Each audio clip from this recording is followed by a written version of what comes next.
घूंघट वाली बहू बनी सौतन। अनीता अपने अमीर माता पिता आलोक दामिनी के साथ गोलकपुर शहर में अपने बड़े से घर में रहती है। अनीता बहुत खूबसूरत थी। एक दिन अनीता को उसी शहर के एक लड़के राहुल का रिश्ता आता है। राहुल अपने अमीर माता पिता शेखर, हिमानी और छोटे भाई अजीत के साथ अनीता के घर आता है। राहुल उसी शहर की एक बड़ी कंपनी में नौकरी करता है। तभी दोनों परिवार में रिश्ते को लेकर बात होने लगती है। दामिनी बहन, जब सारी बातें तय हो ही गई हैं, तो अब हमें बच्चों की शादी में देरी नहीं करनी चाहिए। सही कहा आपने समधन जी, हमारा भी यही फैसला है। अब आनन फानन में 2 दिन बाद ही अनीता राहुल की शादी हो जाती है। शादी के दूसरे दिन सवेरे अनीता अपने बड़े से ससुराल में अपने कमरे में थी। अनीता, कल मैं गोरखपुर शहर जा रहा हूँ। कंपनी वाले 2 साल के लिए मुझे गोरखपुर शहर की कंपनी में भेज रहे हैं, इसलिए 2 साल तक मुझे वहीं रहना होगा। राहुल जी, आप शादी के दूसरे दिन ही मुझे छोड़कर जाने की बात कर रहे हो। मैं 2 साल तक कैसे रह पाऊंगी आपके बिना? क्या करूं अनीता, नौकरी का सवाल है, मुझे जाना ही होगा। अनीता उदास हो जाती है। अब परिवार वाले भी राहुल की ये बात सुनकर उदास हो जाते हैं। अगले दिन सवेरे राहुल अपना सामान लेकर घर से चला जाता है। थोड़े समय बाद, अनीता बहू, इस घर में बहू घूंघट में रहती है। आज से तू भी घूंघट लेना शुरू कर दे। क्या घूंघट? पर माँ जी, आजकल कौन लेता है घूंघट? इस घर की बहू लेती है।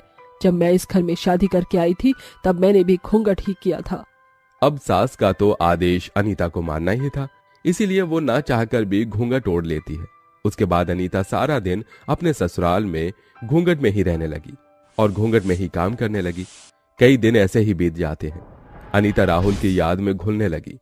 अजीत उसी शहर के कारखाने में काम करता था। एक दिन अजीत देर रात को अपने काम से घर आता है। उस समय घर में सब सो चुके थे, बस अनीता अजीत के इंतजार में अकेली बैठी थी। अरे भाभी, आप सोई नहीं? देवर जी, मैं आपका ही इंतजार कर रही थी। आप हाथ मुंह धो लीजिए, मैं आपके लिए खाना निकालती हूँ। थोड़े समय बाद अनीता अजीत के साथ में बैठकर खाना खाते हैं। इसी तरह दिन प्रतिदिन बीतने लगी। अनीता अपने देवर अजीत का बहुत ख्याल रखने लगी। दोनों रोज एक दूसरे के साथ घंटों बैठकर हंसी मजाक करने लगे। काफी समय एक दूसरे के साथ बिताने लगे। अब दोनों का रिश्ता इतना मजबूत हो चुका था कि दोनों एक दूसरे से बात किए बिना रह ही नहीं पाते थे। एक दिन रात में अनीता अपने कमरे में थी। देवर जी कितने अच्छे हैं ना, वो मेरा कितना ख्याल रखते हैं। काश कि राहुल जी की जगह अजीत मेरे पति होते। अनीता घूंघट निकालकर कमरे से बाहर आती है और सोफे पर बैठकर अजीत का इंतजार करती है। हिमानी, शेखर अपने कमरे में सोए हुए थे। आखिर मैं कब तक अपने पति के बिना अकेली रहूं? अब मुझे अपनी खुशी अजीत जी के साथ ही पूरी करनी होगी। अजीत जी, आज तो मैं आपको अपना बनाकर ही रहूंगी। जल्दी आइए अजीत जी, आपकी महबूब आपका इंतजार कर रही है। इतने दिनों के साथ के बाद अनीता को अजीत से प्यार हो चुका था। थोड़े समय बाद अजीत घर आता है तो आज वो अनीता का ऐसा अवतार देखकर उसका आशिक बन जाता है। फिर क्या था, अनीता आखिरकार अजीत से अपने प्यार का इजहार कर ही लेती है और दोनों की प्रेम कहानी यहाँ से शुरू हो जाती है। धीरे धीरे समय गुजरता गया।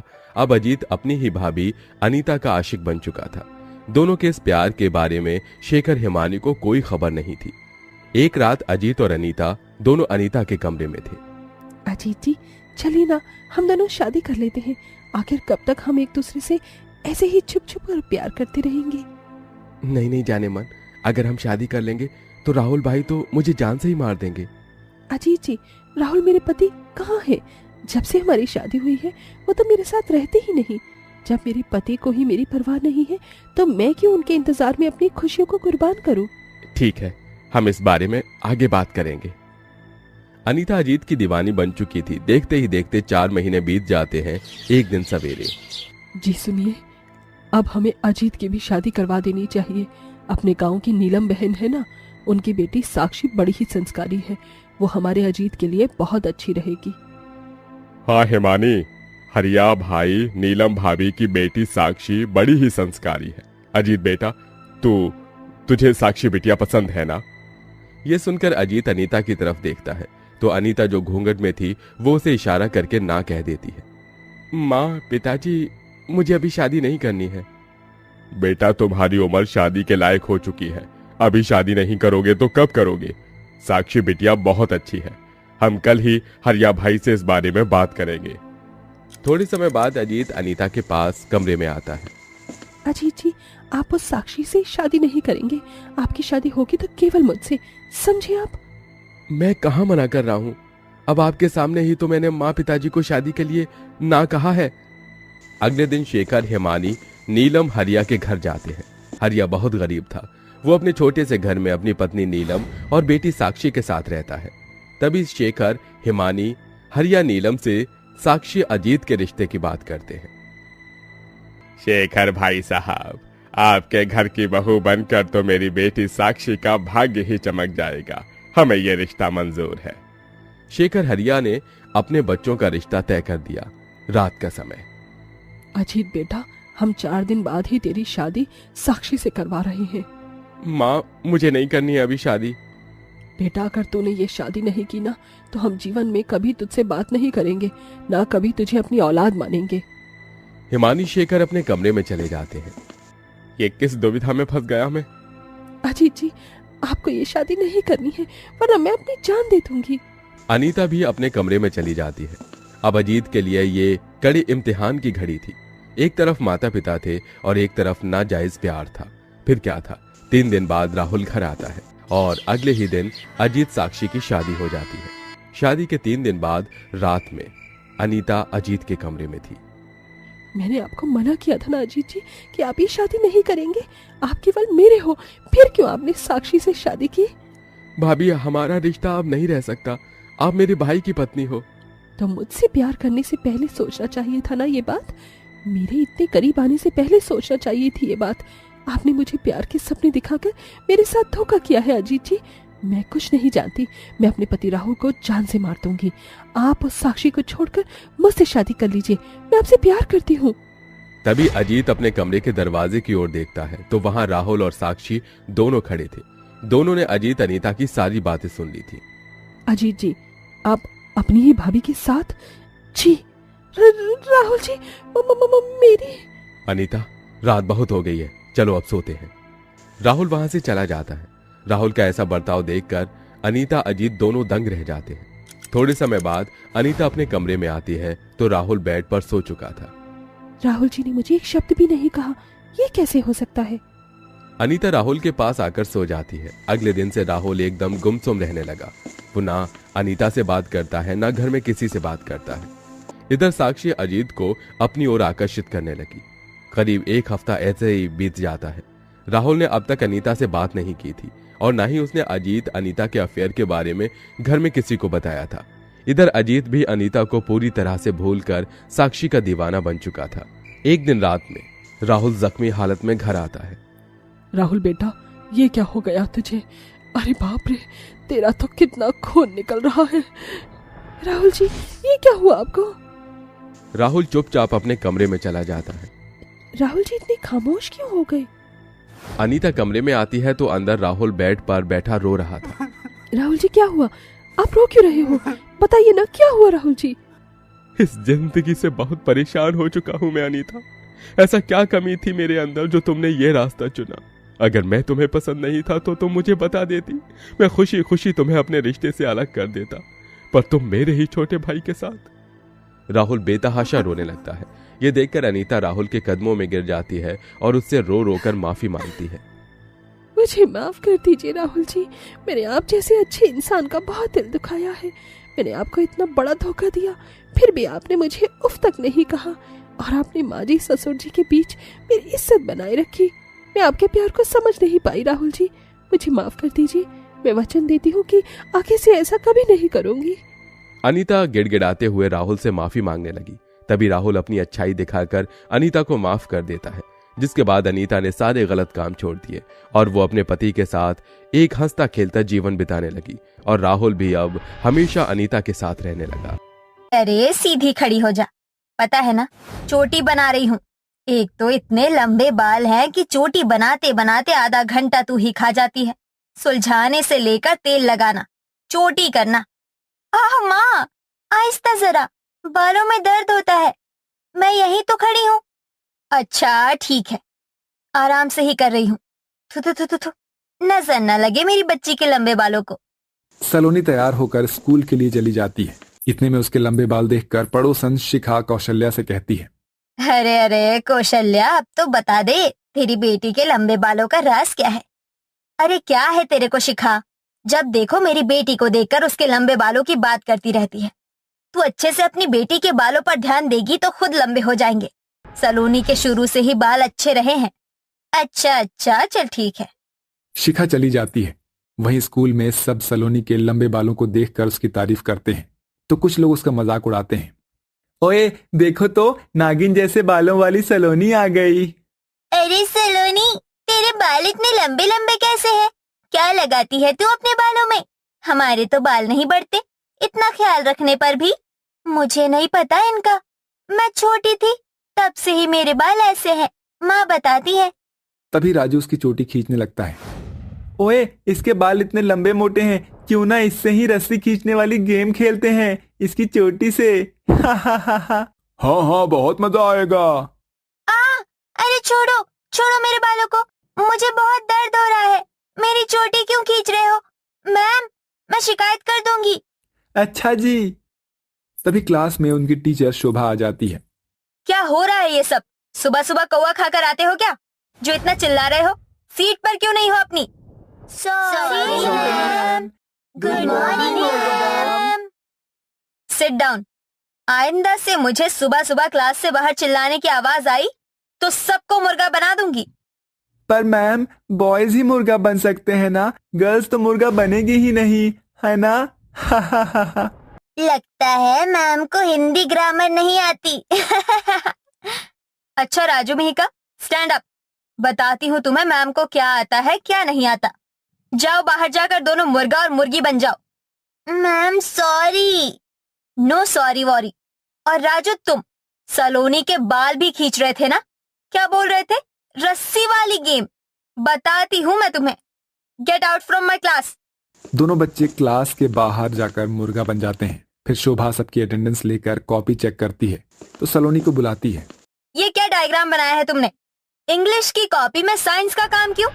तुमने मुझे इतना बेवकूफ समझा है कि मैं इस कॉपी को चेक भी कर दूंगी? नहीं नहीं मैम, वो कॉपी खत्म हो गई थी, इसीलिए इसी कॉपी के पन्ने पर काम कर लिया। मैं कल नई कॉपी ले आऊंगी। ठीक है, इतना डर क्यों रही हो? मैं तुम्हें मार थोड़ी रही हूँ जो आंखों से आंसू निकाल रही हो। मुझे पता है तुम्हारी माँ इधर उधर लोगों के घर में काम करती है, गरीब हो, इसलिए कुछ नहीं कह रही हूँ। और ये चोटी का क्या राज है? तुम्हारे बाल इतने अच्छे कैसे हैं? वैसे गरीब हो और बाल देखकर ऐसा लगता है तुम्हारी माँ ने सारे पैसे फूंक दिए हो इन पर। नहीं नहीं मैम, शुरू से ही मेरे बाल ऐसे हैं और मेरी माँ मेरे बालों का ज्यादा ख्याल रखती है, इसलिए अच्छे हैं। अच्छा, अपनी मम्मी को भी बोल दो, मेरे बालों का ख्याल रख लेंगी, मालिश कर देंगी। चलो जाओ सीट पर, कल कॉपी आ जानी चाहिए। जी मैम। सलोनी सीट पर जाकर काम करने लगती है। अगले दिन सारे बच्चे क्लास में अपनी फेवरेट टीचर शोभा का वेट कर रहे थे। दरअसल वो पढ़ाने में बहुत अच्छी थी, बच्चों की गलती सुधारती थी। कुछ देर बाद प्रिंसिपल एक नई टीचर अवनी, जिसके छोटे बाल थे, उसे लेकर आता है। बच्चों, इतनी देर से तुम सब क्या कर रहे थे? सर, नेक्स्ट चैप्टर रीड कर रहे थे। अब से आपकी शोभा मैम नहीं आएंगी, किसी इमरजेंसी की वजह से वो चली गई हैं। आपके सारे सब्जेक्ट अब से अवनी मैम पढ़ाएंगी, ठीक है? जो ना आए वो बता देना, और कोई शैतानी नहीं करनी है, समझे? जी सर। अवनी, ये क्लास अब तुम्हारे हवाले है। बच्चों का अच्छा रिजल्ट आना चाहिए। All the best. जी सर। प्रिंसिपल चला जाता है। तभी अवनी सारे बच्चों को घूर कर देखती है। बच्चे उसकी आंखों से ही डर जाते हैं। यार, ये मैम कितने गुस्से वाली लग रही है ना सलोनी? हाँ यार रोहन, तू क्यों मुझसे बात कर रहा है? तभी अवनी उनको फुसफुसाते हुए देख लेती है और फिर, ए लास्ट बेंच, ए लंबी चोटी वाली, आगे आओ। और तुम भी आ जाओ। क्या नाम है? दोनों बच्चे अवनी के पास खड़े हो जाते हैं। मैम, मेरा नाम रोहन है और ये सलोनी है। मैंने कुछ नहीं बोला था, सब इसकी गलती है। नहीं मैम, ये झूठ बोल रहा है, सबसे पहले इसने ही बोला था। तभी अवनी सलोनी की चोटी और रोहन का कान पकड़ लेती है। क्या बात है, क्लास में न्यू टीचर आई है और तुम दोनों बदतमीजी कर रहे हो? Sorry ma'am, sorry. ये वाली मैम फीमेल है कि मेल? देखो तो इनके बाल रोहन जैसे लग रहे हैं। मिहिका की बात सुनकर सारे बच्चे हंसने लगते हैं, जिसमें सलोनी भी शामिल थी।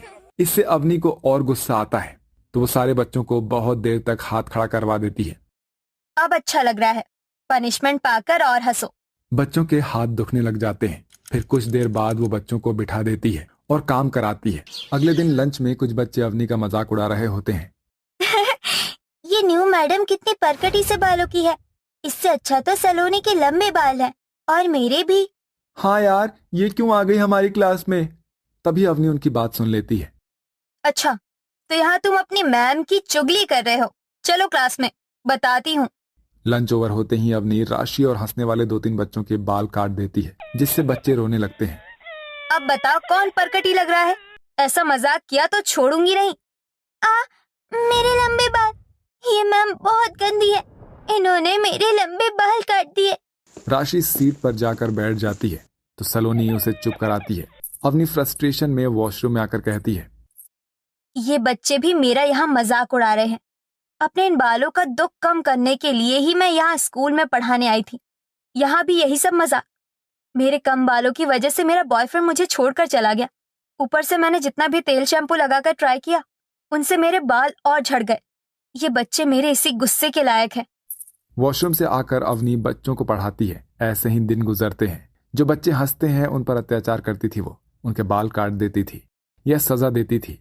बिना गलती के भी वो एक दिन सलोनी के लंबे बाल काट देती है। तू ही है ना सलोनी? सलोनी, इसी के लायक है तू। चल सीट पर बैठ अपनी। मैंने कुछ भी नहीं किया था, फिर भी आपने मेरे बाल काट दिए। इतने छोटे बाल मेरे कभी नहीं थे। मेरे सामने रो के दिखाएगी तो बचे कुचे बालों को भी हटाकर गंजा कर दूंगी। चल जा सीट पर।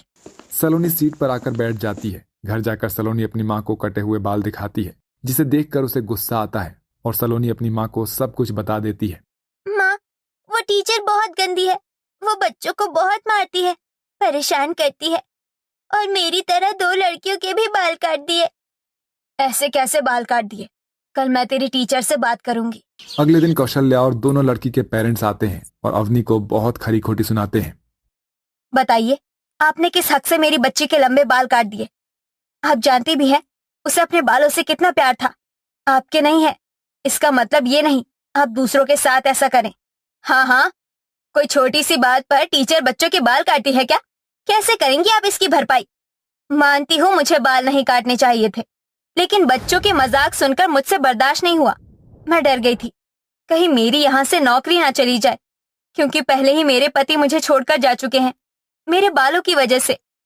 फिर भी गुस्से में ऐसा कौन करता है? माना कि आपकी लाइफ में प्रॉब्लम है, बच्चों को आपसे प्रेरणा लेनी चाहिए या डराना चाहिए? हाँ बताओ। मुझसे बहुत बड़ी गलती हो गई, मुझे माफ कर दीजिए। मैं जानती हूँ मेरी माफी से आपकी बेटियों के बाल पहले जैसे नहीं होंगे, पर मैं फिर किसी बच्चे के साथ ऐसा नहीं करूंगी। नहीं अवनी, मुझे तुमसे ये उम्मीद नहीं थी, इसलिए मैं तुम्हें अभी तत्काल प्रभाव से टर्मिनेट कर रहा हूँ। Sorry sir. अवनी की गलती की सजा उसे मिल जाती है। फिर वो मेडिटेशन क्लास लेकर अपने गुस्से पर कंट्रोल करती है। धीरे धीरे उसके बाल भी बढ़ने लगते हैं। वहीं उनकी पुरानी टीचर शुभा बच्चों को वापस पढ़ाने आ जाती है। इस कहानी से हमें सीख मिलती है कि अक्सर गुस्से में लिया गया फैसला हमेशा दूसरों के साथ खुद पर भी भारी पड़ता है, बिल्कुल वैसे ही जैसे अवनी के साथ हुआ। इसलिए हमेशा गुस्से पर काबू करें।